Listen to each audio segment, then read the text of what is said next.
Personality disorders at times happens due to the mental health issues, जहां पर हम बहुत चीजों को बहुत अच्छे से नहीं ले पाते हैं। मेंटल हेल्थ टिप्स जो होते हैं, आज बात बहुत हो रही है सुबह से, इसलिए मैंने ये स्लाइड इंक्लूड की कि rain is the thing, R is for recognise, यानी आप पहचानिए कि आपको मानसिक स्वास्थ्य की दिक्कत हो रही है। बहुत सारे केसेस में लोग जो है ये महसूस ही नहीं करना चाहते कि उन्हें कोई दिक्कत है।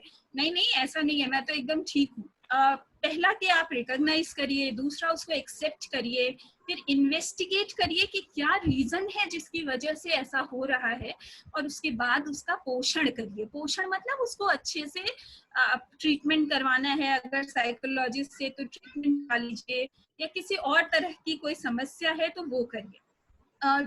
थोड़ा बहुत ट्रीटमेंट्स की बात करें तब कोपिंग स्ट्रेटेजी पे आऊंगी मैं।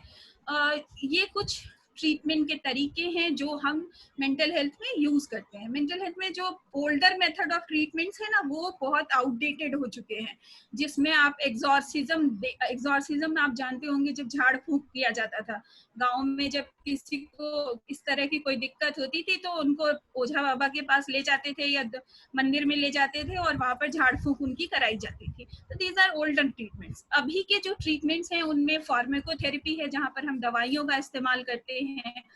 अभी बहुत सारे जो हैं वो योग गुरु आ गए हैं जो मेंटल हेल्थ का ट्रीटमेंट करते हैं। पर योग में भी ना अष्टांग योग का चीज है, तो हम जो है वो आसन, प्राणायाम, यम, नियम, ये सब चीजें एक साथ हमें हम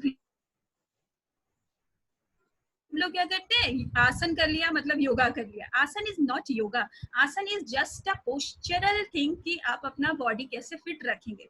हम जब योग की बात करते हैं तो जनरली हम पतंजलि के जो अष्टांग योग है उसकी बात करते हैं, जहाँ पर हमें यम, नियम, आसन, ये सब चीजें फॉलो करनी होती है।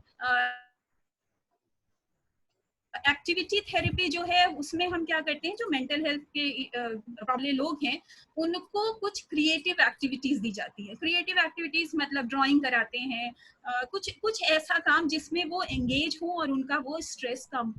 एक्सप्रेसिव थेरेपीज में हम राइटिंग, एक्सप्रेसिव थेरेपीज तो मैं स्टूडेंट्स भी हैं मेरे, उनको हमेशा बोलती हूँ आपको जब भी कोई परेशानी है आप एक डायरी में लिख डालिए उसको। अब उनकी तरफ से क्या क्वेश्चन आता है कि जब हम डायरी लिखेंगे और ऑडियंस पढ़ लेंगे फिर क्या होगा। तो that is, I know that is difficult thing, but लिखना, expression can be in any art form. आप डांस कर सकते हैं, म्यूजिक सुन सकते हैं, राइटिंग कर सकते हैं, पर writing is considered as the most appropriate method for mental health. Psychotherapy थोड़ा सा एडवांस्ड है, जिसमें हिप्नोटिज्म और बाकी चीजों का इस्तेमाल करते हैं। Meditation is of course there, mental fitness is there, and spiritual counselling. पर स्पिरिचुअल काउंसलिंग भी जो कराएं वो हमेशा एक अच्छे इंसान, अच्छा स्पिरिचुअल काउंसलर हो, उसी से कराएं। आप ऐसे गुरु बाबा लोग के चक्कर में ना फंसे। अब हम कोपिंग स्किल्स की बात कर रहे हैं, तो कोपिंग स्किल्स जो है वो अलग अलग इंसान के लिए, वी कैन नॉट रिकमेंड कि ये दवा है आप खा लो ठीक हो जाओगे। Every individual in terms of psychology is different in its own way. अपने तरीके से हर इंसान अपने आप में एक अलग होता है। तो उस इंसान की बैकग्राउंड को देखते हुए, उस इंसान की अभी की जरूरतों को देखते हुए कोपिंग स्किल सबकी अलग अलग होती है। जैसे मैं हूँ, मैं जब बहुत स्ट्रेस्ड होती हूँ मुझे बहुत नींद आती है। लोग कहते हैं नींद उड़ जाती है, मुझे उतनी ही नींद आएगी जितना काम का प्रेशर होगा, जितना स्ट्रेस होगा, आराम से सोऊंगी मैं। तो हर किसी की कोपिंग स्ट्रेटेजी अलग अलग होती है, और उस स्ट्रेटेजीज को हमने अलग अलग लेवल में हम बांटते हैं साइकोलॉजी के हिसाब से, जिसमें फिजियोलॉजिकल है जहां पर आप शारीरिक रूप से कुछ कर रहे हैं, जैसे कि कोई स्पोर्ट्स एक्टिविटी है या डांस है या रिलैक्सेशन है। कई लोग होते हैं जब बहुत टेंशन में होते हैं बहुत खाते हैं, और खाने में भी फ्राइड और जंक फूड का इस्तेमाल ज्यादा करते हैं। तो इसीलिए जब एग्जाम के दिन आते हैं तो बच्चे जो है वो चिप्स है, बिस्किट है, कुछ कुछ चलना चाहिए मुंह, बस वैसे चलता रहता है उनका।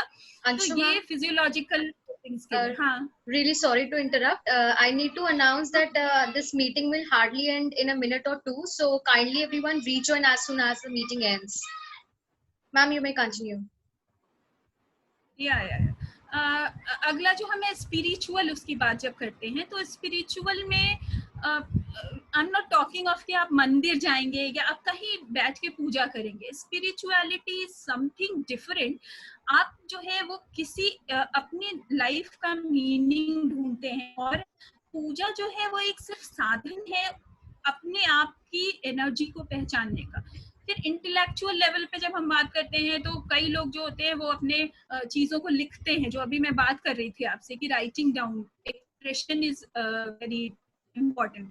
तो राइटिंग थिंग्स इज इम्पोर्टेंट. या कई लोग हैं लिस्ट बना लेते हैं, इन चीजों से मुझे परेशानी होती है, मैं इसको तो कुछ नहीं करने वाला, मैं इसको छूऊंगा भी नहीं. दैट्स अ स्केपिंग टेंडेंसी उसको बोलते हैं साइकोलॉजी में. फिर इमोशनल चीजें हैं जहां पर लोग रो करके, हंस करके या डिफरेंट एक्सप्रेशंस को, फीलिंग्स को यूज करके वो काम करते हैं. सोशल कोपिंग स्किल बहुत इम्पोर्टेंट है जहाँ पर हम, जैसे ये मेरे लिए है, अपने ही पन्नगर के प्लेटफॉर्म पर इतने सारे जूनियर सीनियर्स के साथ मिलना और इतने सारे लोगों के साथ कनेक्ट होना is very strengthening feeling for me also. तो ये जो एक सोशल प्लेटफॉर्म है जैसे BJSF कर रहा है, इस सोशल प्लेटफॉर्म के थ्रू आप बहुत सारा मेंटल हेल्थ अपना सही रख सकते हैं. हम सारी परेशानी को भूल करके इस 1 घंटे के टाइम में एक साथ होते हैं और अपनी आपस की चीजों को शेयर करते हैं, अपने एक्सपीरियंस से शेयर करते हैं. तो these all ये सारी चीजें जो है वो सोशल स्किल मानी जाती हैं.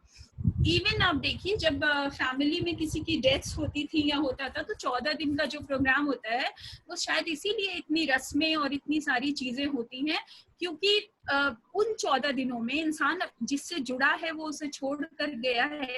बहुत ज्यादा परेशानी होती है, कई बार लोग मेंटली बहुत परेशान हो जाते हैं, पर वो 14 दिन में इतनी रस्में होती हैं कि सोचने का समय ही नहीं होता. और उस 14, 13, 14, 12, 13, 14 दिन के बाद इंसान नॉर्मल हो जाता है. तो वो हमारे कल्चर में इनबिल्ट है कि हम कोपिंग स्किल्स सिखाएं बच्चों को. तो वो एक बहुत बड़ा इम्पोर्टेंट चीज है जो उन्हें करना चाहिए. हमेशा मी को ऊपर रखिए. हम क्या करते हैं, अपने आप को जो इकोनॉमिक एस्पेक्ट है वो तो हम ऊपर रखते हैं, पर अपना जो हमारा इंडिविजुअलिस्टिक है, जो हमें खुशी दे रहा है, जो हमारी चीजें हैं, उसको हम भूल जाते हैं.